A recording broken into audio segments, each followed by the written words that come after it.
गंवार के मंच पर खड़ा कर देते हैं। जब तक हम जियो ए जन्म में ना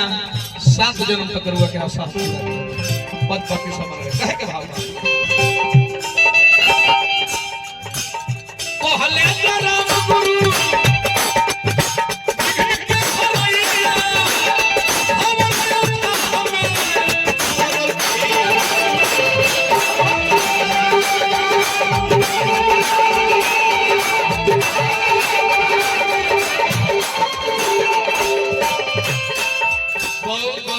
समान बहुत बहुत दुलार कर हर साल छठ पूजा में ये पूजा समिति हमरा के एगो बुलाई ले एगो दोसर बेर प्यास बदलाई ले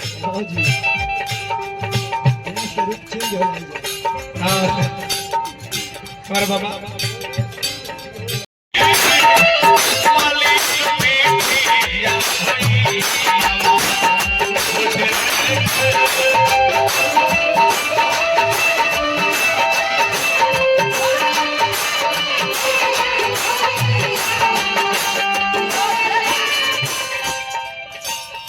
ये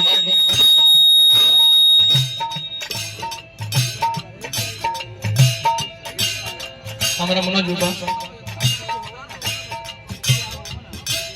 बड़े बड़े पैसे सम्मानित के लोगों के गुण लगने आशीर्वाद को प्रतीक्षा देख रहे भैया तुम खड़ा हो आंजनी बाबा तू खड़ा हो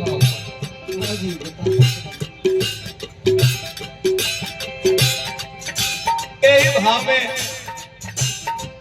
भगवान गणेश से हमारा संवार भक्त कहे बाबा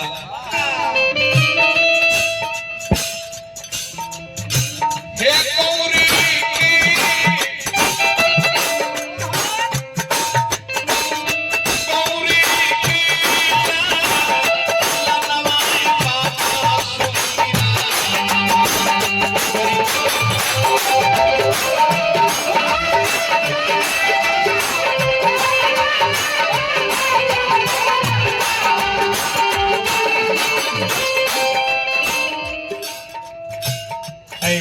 विजय तिवारी जी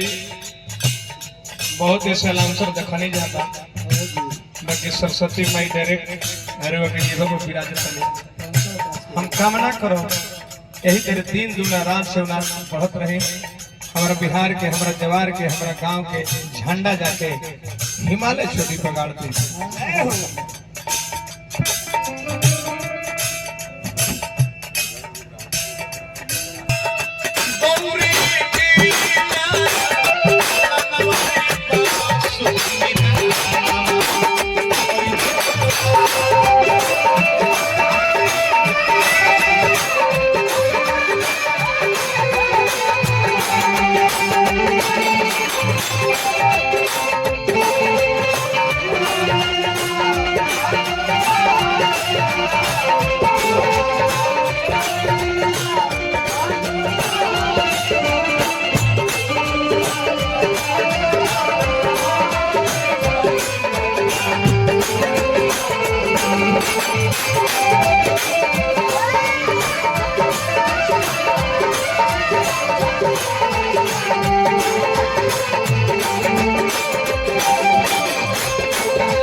गणेश जी के चित्र कैलेंडर में देखी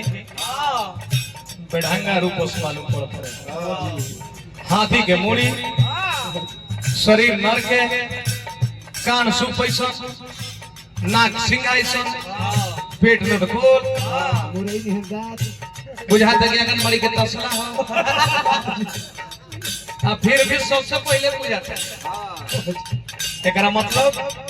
कौन ऐसा कर्म कैले इससे पता चलता कि ये धरती कर्म भूमि है यहाँ कर्म की प्रधानता है कर्म ना करो कौन फायदा नहीं ऐसे कहेगा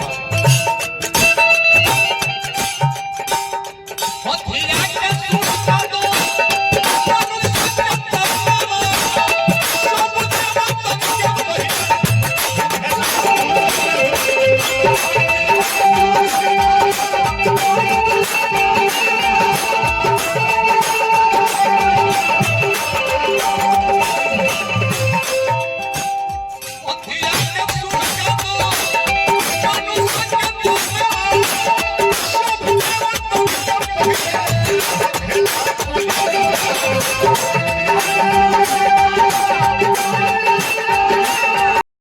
के मंच पर खड़ा कर देते हैं। जब तक हम जियो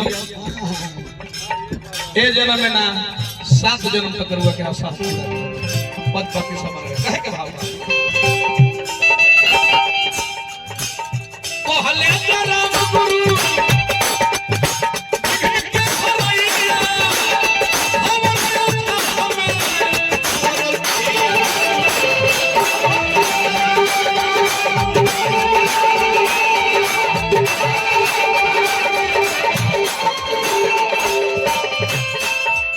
समान बहुत बहुत दुलार कर हर साल छठ पूजा में ये पूजा समिति हमरा के बुलाई ले वो तो सर्वे व्यास बदलाई ले हमारा बाबा हाँ ठीक कहला हमारा क्षेत्र में दांत से साइकिल के छेद काट देवे लोग यहाँ के वो क्षेत्र के बानी जहाँ लड़का जन्म लेके कान छेदा के लोग कनफूल पहन के घूमत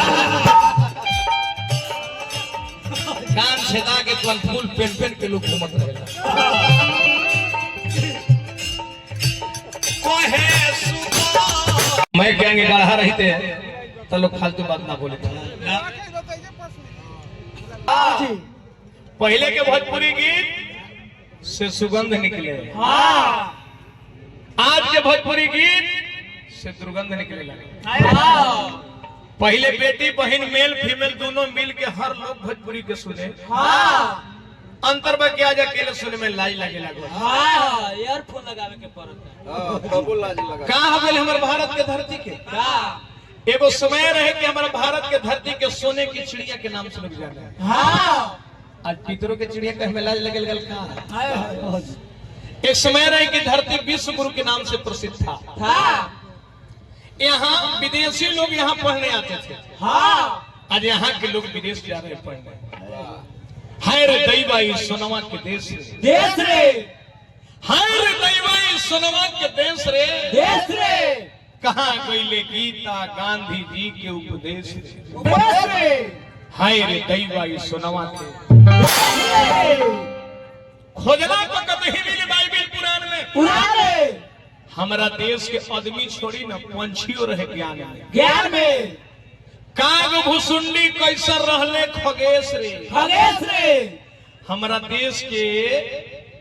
कौआ भी रामायण की कथा कहे काग भुसुंडी कैसा रहले खगेश रे हाय रे दैवा सोनवा के देश रे हमारी देशवा में बड़ुए नलंदा आज कहे बुधिया में लग गई फांदा जहाँ विदेशी लोग पढ़ने आते थे तो देखो डिग्री खाती लोग जाता विदेश रे हाय रे दैवा सोनवा के कितना कली काल के प्रभाव भइल का भइल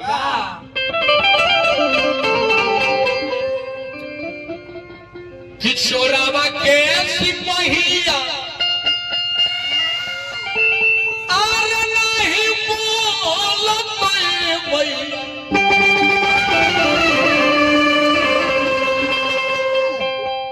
आर नहीं बोलत मैया माई हो धर्म से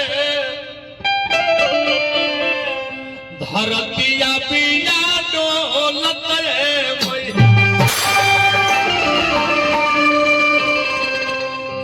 चोरावा के सिपाही